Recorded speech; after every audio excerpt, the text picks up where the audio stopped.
నమస్తే vision news కు స్వాగతం. ఈనాటి వార్తలు. పాలిటెక్నిక్ కళాశాలలో ప్రవేశాలకు కౌన్సిలింగ్ ఈ నెల 23 నుంచి ప్రారంభం కానుంది. 27 నుంచి జూన్ 3 వరకు ధ్రువపత్రాల పరిశీలన కొనసాగుతుందని సాంకేతిక విద్యాశాఖ కమిషనర్ తెలిపారు.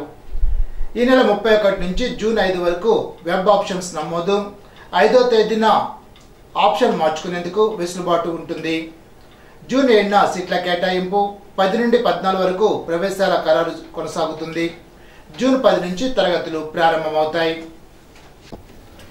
ఓఎన్జీసీ పైప్ లైన్ వెళ్తున్న ఎర్రంశెట్టివారిపాలెం రైతులకు ఆమోదయోగ్యమైన పరిష్కారాన్ని చూపించడం జరిగిందని, రైతులు అంగీకరించడంతో ఓఎన్జీసీ పైప్ లైన్ నిర్మాణం కొనసాగుతుందని జిల్లా కలెక్టర్ సుమిత్ కుమార్ తెలిపారు. శుక్రవారం కలెక్టరేట్ వశిష్ట కాన్ఫరెన్స్ హాల్లో సీతారామపురం సౌత్, ఎర్రంశెట్టివారిపాలెం, రుస్తుంబాద గ్రామాల రైతులతో ఓఎన్జీసీ అధికారులతో జిల్లా కలెక్టర్ సుమిత్ కుమార్ సమావేశమై ఇరువురకు ఆమోదయోగమైన పరిష్కారానికి చర్చలు జరిపి పరిష్కరించారు. ఈ సందర్భంగా జిల్లా కలెక్టర్ సుమిత్ కుమార్ మాట్లాడుతూ, గత సమావేశంలో కొన్ని పరిష్కార మార్గాలను రైతుల ముందు ఉంచడం జరిగిందని అన్నారు.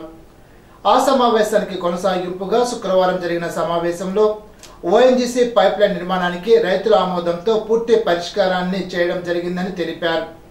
సమావేశంలో జిల్లా joint collector CV Praveen Aditya, జిల్లా రెవెన్యూ అధికారి J Uday Bhaskar Rao, Narsapuram RDO Achyut Ambarish, Narsapuram DSP P Srinivasarao, ONGC general manager John Wesley, project general manager Shyamraj, జిల్లా సర్వే అధికారి కె జాషువా, వైస్పాలెం సర్పంచ్ ఎర్రంశెట్టి బాబులు, 3 గ్రామాల రైతుల ప్రతినిధులు ఎర్రంశెట్టి హరికృష్ణ, డి వెంకట్, బి రవీంద్ర, రైతులు తదితరులు పాల్గొన్నారు.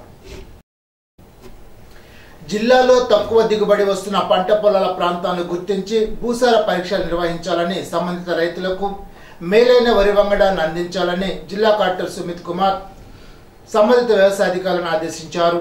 శుక్రవారం వశిష్ట సమావేశ మందిరంలో జిల్లా కలెక్టర్ అధ్యక్షన ఖరీఫ్ 2024 సన్నద్ధతపై వర్క్షాప్ నిర్వహించారు.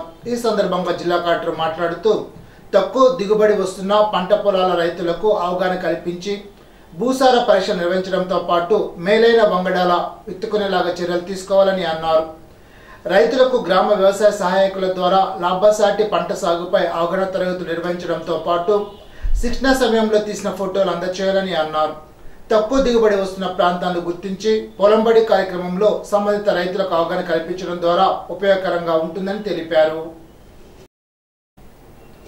ఈ నెల 25వ తేదీన జరిగే పరీక్షలపై ఆంధ్రప్రదేశ్ పబ్లిక్ సర్వీస్ కమిషన్ అధికారులు సంబంధిత అధికారులతో జిల్లా రెవెన్యూ అధికారి సమీక్షించారు. ఈ సందర్భంగా ఆయన మాట్లాడుతూ, జిల్లాలో 6 పరీక్షా కేంద్రాల్లో 840 మంది అభ్యర్థులు హాజరవుతున్నారని తెలిపారు. Bhimavaram DNR college of engineering టెక్నాలజీలో 130 మంది, భీమవరం విష్ణు ఇన్స్టిట్యూట్ ఆఫ్ టెక్నాలజీలో 100 మంది, భీమవరం దంతులూరి నారాయణరాజు అటానమస్ కాలేజీలో 100 మంది, Narsapuram Swarnandhra college of engineering and టెక్నాలజీలో 100 మంది, తాడేపల్లిగూడెం శ్రీ వాసవి ఇంజనీరింగ్ కాలేజీలో 250 మంది, Tadepalligudem Sasi institute of technology engineering కాలేజీలో 160 మందితో కలిపి మొత్తం 840 మంది హాజరవుతున్నారని అన్నారు. కంప్యూటర్ ఆధారిత పరీక్షలు ఉదయం 9 గంటల నుండి మధ్యాహ్నం 11:30 వరకు జరుగుతాయని తెలిపారు. జాతీయ మానసిక ఆరోగ్య కార్యక్రమంలో భాగంగా జిల్లా మెంటల్ హెల్త్ ప్రోగ్రాం వారు అత్తిలి ప్రాథమిక ఆరోగ్య కేంద్రం వద్ద పిచ్చి వ్యాధిపై అవగాహన కార్యక్రమాన్ని నిర్వహించారు. మెదడులో ఉత్పత్తి కావాల్సిన డోపమిన్, గ్లూటమిక్, సెరిటోనిన్ రసాయనాల లోపం వల్ల ఈ వ్యాధి వస్తుందని తెలిపారు. జన్యుపరంగా ఈ వ్యాధి వస్తుందని, తల్లిదండ్రులు, దగ్గర బంధువుల వల్ల ఈ వ్యాధి వచ్చే అవకాశం ఉందని అన్నారు. స్త్రీ గర్భం దాల్చినప్పుడు అధిక మందులు సేవించినా ఈ వ్యాధి వస్తుందని, 15 నుంచి 30 సంవత్సరాల మధ్య వారికి రావచ్చునని తెలిపారు. ఆల్కహాల్ అతిగా సేవించడం వల్ల ప్రమాదాల సమయంలో తలకు బలమైన గాయం కావడం వల్ల ఈ వ్యాధి రావచ్చునని తెలిపారు. ఈ వ్యాధి సోకిన వారు వింతగా ప్రవర్తిస్తారని, సంబంధం లేని మాటలు మాట్లాడతారని తెలిపారు. ఏకాగ్రత లోపించి స్థిరంగా నిలబడాలని తెలిపారు. వ్యాధి నివారణకు దీర్ఘకాల మందులు వాడాలని, psycho social training, counselling, family counselling ఇవ్వాలని, ఇంజెక్షన్ ఇవ్వాలని తెలిపారు. కార్యక్రమంలో జిల్లా NCO programme officer Dhanalakshmi, Attili ఆరోగ్య కేంద్రాధికారి Nagaraju, psychiatrist Swarnakumari, Swami, G Pramiladevi, G Ammaji, health assistant JS Ganiraju తదితరులు పాల్గొన్నారు. కార్పొరేట్ ప్రైవేట్ స్కూల్ కాలేజీల్లో భారీగా ఫీజులు వసూలు చేస్తున్నందున యాజమాన్యాలపై కఠిన చర్యలు చేపట్టాలని సిపిఎం పట్టణ కమిటీ ప్రభుత్వం డిమాండ్ చేసింది. శుక్రవారం తణుకు తహసీల్దార్ కార్యాలయం వద్ద నిరసన తెలిపి ఎలక్షన్ డిటి సూర్యనారాయణ రాజుకు సిపిఎం ఆధ్వర్యంలో వినతి పత్రాన్ని అందజేశారు.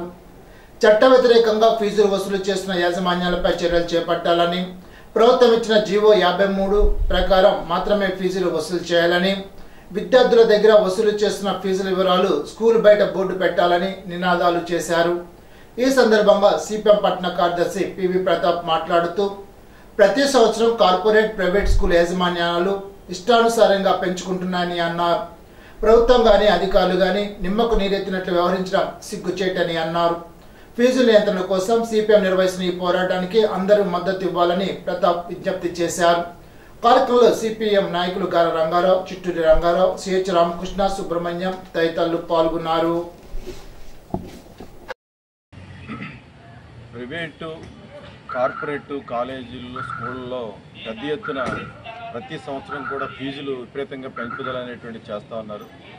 నూతన విద్యా సంవత్సరం వస్తుందంటేనే తల్లిదండ్రులు చాలా తీవ్రమైనటువంటి భయభ్రాంతులకు గురయ్యేటువంటి పరిస్థితి ఏర్పడుతూ ఉంది. ప్రతి సంవత్సరం కూడా గత సంవత్సరం ఉన్నటువంటి ఫీజు మీద 20%, 25%, 30% ఇష్టం వచ్చినటువంటి పద్ధతుల్లో ఇవాళ కార్పొరేట్ ఎవరైతే ఇవాళ ఉన్నాయో స్కూల్స్, కాలేజీలు ఇష్టానుసారంగా పెంపుదల అనేటువంటిది చేస్తూ ఉన్నారు. ఈ కాలంలో ప్రతి తల్లిదండ్రులకు కూడా ఇవాళ పిల్లల్ని చదివించుకోవాలనేటువంటి ఆసక్తి, చదువు చాలా అవసరం అనేటువంటి ప్రాధాన్యత పెరగడం ఫలితంగా దీన్ని యొక్క బలహీనతను ఆసరాగా చేసుకుని కార్పొరేట్ ఎవరైతే యాజమాన్యాలు ఉన్నాయో అవి విచ్చలవిడిగా ఇవాళ పెద్ద ఎత్తున ఫీజులు పెంపుదల చేయడం, వసూలు భారీగా చేయడం అనేటువంటిది, దోపిడీ చేయడం అనేటువంటిది చేస్తూ ఉన్నారు. దీన్ని ఇవాళ మేము సిపిఎం పార్టీ తరఫున తీవ్రంగా వ్యతిరేకిస్తూ ఉన్నాం. ఏదైతే ప్రభుత్వం జీవో ఇచ్చింది, అది జీవో 2021లో ఇచ్చారు. దాన్ని ఇవాళ 53, 54 ఆ జీవోని సంబంధించి చూసినప్పుడు ఆ జీవోని రాష్ట్రంలో ఇవాళ ఎక్కడా కూడా అమలు చేసేదాన్ని జీవో ఇచ్చి చేతులు కడుక్కున్నారు తప్ప దీన్ని చిత్తశుద్ధితో అమలు చేసేదానికోసం ప్రభుత్వం వైపు నుంచి ఎలాంటిది కూడా లేదు. తణుకులోని జిల్లా సహకార కేంద్ర బ్యాంక్ ఆవరణలో ఓ మహిళ గుండెపోటుతో మృతి చెందారు. స్థానిక వివరాల ప్రకారం తణుకు మండలం దువ్వ గ్రామానికి చెందిన అలపాటి లక్ష్మీనారాయణమ్మ తన భర్తతో కలిసి శుక్రవారం నగదు లావాదేవీల నిమిత్తం బ్యాంకుకు వచ్చారు. ఈ క్రమంలో లక్ష్మీనారాయణమ్మ గుండెపోటుతో బ్యాంకులోని కుప్పకూలి మృతి చెందారు. ఇప్పుడు ఒక చిన్న బ్రేక్.